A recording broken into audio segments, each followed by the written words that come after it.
ராதே கிருஷ்ணா. எல்லோருக்கும் நமஸ்காரம்.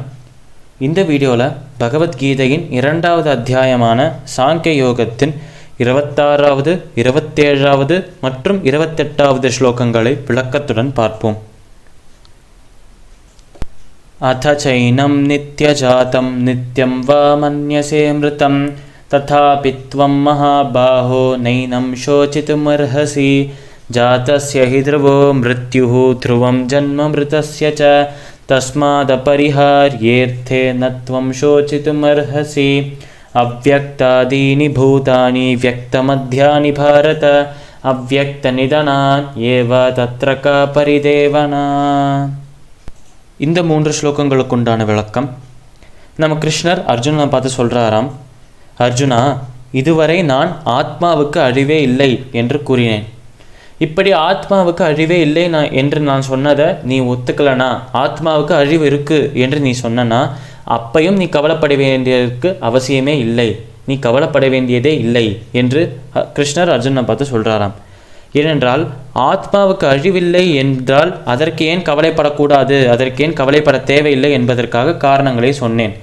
அதுபோலவே தான் ஆத்மாவுக்கு அழிவு இருக்குது என்றால் ஆத்மா பிறக்கிறது, ஆத்மா இறக்கிறது என்றால் பிறப்பு இறப்பு என்பது அந்த உயிரிருக்கும் விஷயங்களின் ஒரு இயல்பான குணம்.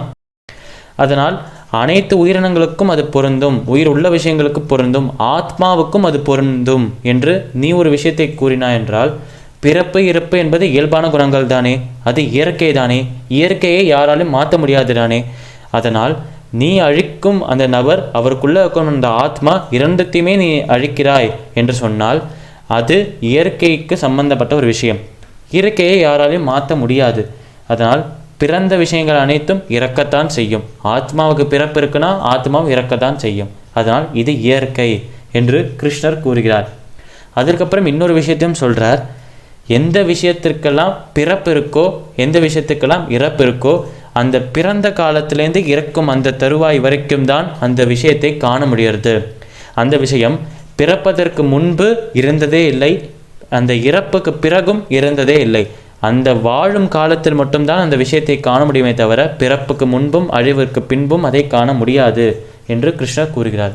அதுபோலவே தான் அர்ஜுனா, இந்த ஆத்மாவுக்கு அழிவு இருக்கு என்று நீ சொன்னா கூட அழியக்கூடிய ஒரு விஷயத்துக்காக ஏன் நீ கவலைப்படுறாய் என்று நம்ம கிருஷ்ணர் அர்ஜுனனை பார்த்து கேட்கிறார். பகவத்கீதையின் 2வது அத்தியாயமான சாங்கிய யோகத்தின் 26வது 27வது மற்றும் 28வது ஸ்லோகங்களின் விளக்கம் இதுவே. சமஸ்த லோகாஹ சுகினோ பவந்து. சர்வம் ஸ்ரீ கிருஷ்ணார்பணமஸ்து.